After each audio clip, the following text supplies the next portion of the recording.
मैं चित्रा त्रिपाठी, अब से सिर्फ एबीपी न्यूज पर। एबीपी न्यूज आपको रखे आगे। आइए शुरू करते हैं हुंकार। बहराइच में दुर्गा प्रतिमा विसर्जन के दौरान कल शाम जो हिंसा फैली, आज भी हालात पूरी तरीके से शांत नहीं हुए। बहराइच के कई गांवों में आज भी हिंसा, प्रदर्शन, आगजनी की वारदात होती रही। घरों को जलाया गया, दुकानों में आग लगा दी गई, अस्पतालों को भी नहीं छोड़ा गया, अस्पताल तक को निशाना बनाया गया। कहां तो योगी सरकार अभी तक यह दावा करती थी कि उत्तर प्रदेश में दंगों पर पूरी तरीके से नियंत्रण पा लिया गया है, दंगाई यूपी छोड़कर चले गए हैं, लेकिन बहराइच की हिंसा ने दंगा मुक्त यूपी के सरकार के दावों पर बड़ा प्रश्न चिन्ह, सवालिया निशान लगा दिया है। आज की चर्चा बहराइच में बवाल और इससे जुड़े सुलगते सवालों को लेकर, लेकिन पहले जरा देखिए आप कैसे हो रहा है सियासी वार पलटवार।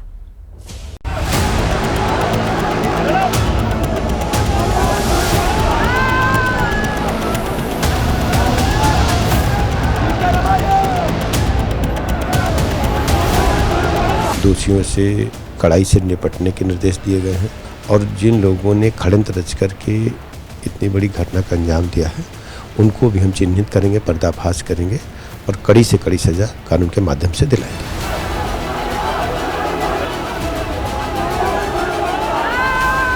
बहराइच या और जगह जो घटनाएं हो रही हैं उसकी जिम्मेदार अगर कोई है तो शासन है, प्रशासन है और इनकी वोट की राजनीति है कि भारतीय जनता पार्टी की चाल समझिए, ये नफरत या झगड़ा करा के ही समाज को बांट करके अपने राजनीतिक लाभ लेना चाहते हैं।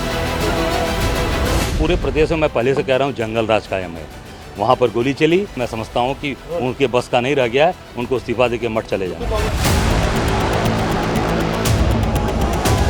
देखिए, इसके लिए तो सबसे पहले सरकार जिम्मेदार है। अब उनको बोलने के लिए मसाला मिल गया। वे चुनाव भर यही राग आप लगाएंगे कि बटेंगे तो कटेंगे।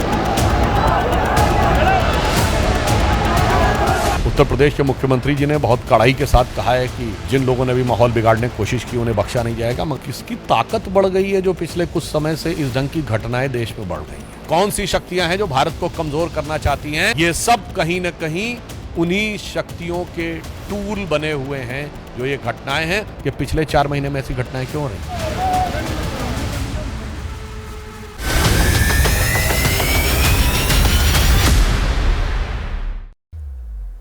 मैं परिचय कराती हूँ आपका। खास मेहमानों का पैनल हमारे साथ मौजूद है। आज की इस चर्चा में बीजेपी के प्रवक्ता प्रदीप भंडारी, नाहिद लारी खान समाजवादी पार्टी के प्रवक्ता हमारे साथ मौजूद हैं, अनुपम कांग्रेस पार्टी के प्रवक्ता हमारे साथ जुड़ रहे हैं, पूर्व डीजीपी उत्तर प्रदेश के रंजन द्विवेदी जी स्टूडियो में मेरे साथ मौजूद हैं और साथ ही आप देख रहे हैं दिल्ली यूनिवर्सिटी के प्रोफेसर संगीत रागी जी और राजनीतिक विश्लेषक आशुतोष हमारे साथ मौजूद हैं। हम नॉन स्टॉप अंदाज में चर्चा शुरू करेंगे।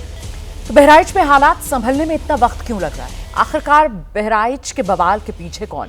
ये वो सवाल है जो सबको परेशान कर रहा है। चर्चा हम शुरू करेंगे। प्रदीप भंडारी जी से पहला मेरा सवाल है, बहराइच का बवाल योगी सरकार का फेलियर? देखिए रुमाना जी, जो भी आधिकारिक लापरवाही है उसके खिलाफ तुरंत कार्रवाई ली जाएगी। हम समाजवादी पार्टी जैसी सरकार नहीं है जो मुजफ्फरनगर के जब दंगे हुए थे तो सुप्रीम कोर्ट ने यह कहा था कि सरकार खुद पर्सनली रिस्पॉन्सिबल है, पर एक लार्जर प्लॉय है। हमारे खुद एसटीएफ के चीफ ग्राउंड के अंदर मौजूद हैं। 24 घंटे के अंदर स्थिति को कंट्रोल में लाया जा चुका है और जो भी अधिकारी यहां पे रिस्पॉन्सिबल है उनके खिलाफ कार्रवाई करी जा चुकी, लोकल अधिकारियों को सस्पेंड भी किया है। पर मैं एक लार्जर बात करना चाहता हूं क्योंकि ये एक ट्रेंड है और साजिश है। मैं आपको बताना चाहता हूं क्यों ऐसा क्या हुआ कि बहराइच के अंदर कुछ तबके, शरारती तबकों को मनोबल मिल गया उत्तर प्रदेश के अंदर जब से समाजवादी पार्टी और कांग्रेस की सरकार बढ़ी। और मैं एक लार्जर नेशनल ट्रेंड बताऊंगा, ये सिर्फ बहराइच की सतह तक सीमित नहीं है।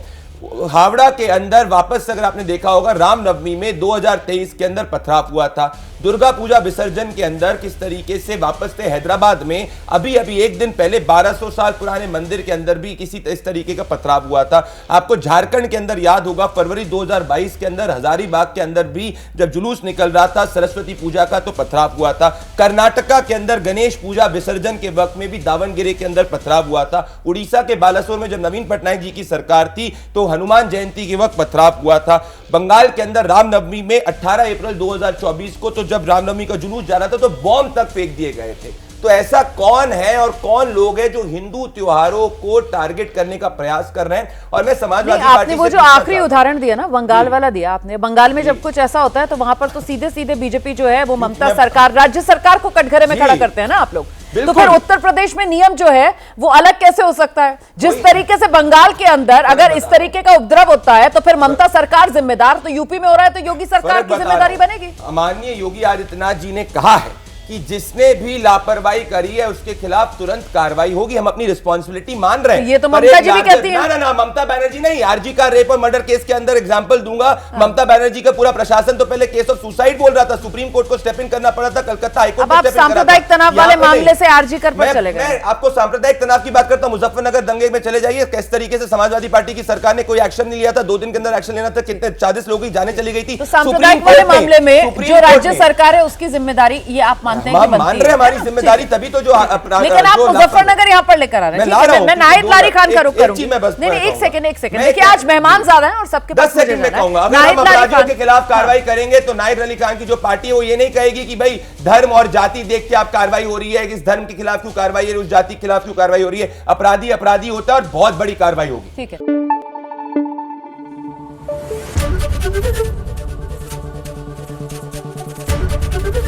एबीपी न्यूज आपको रखे आगे।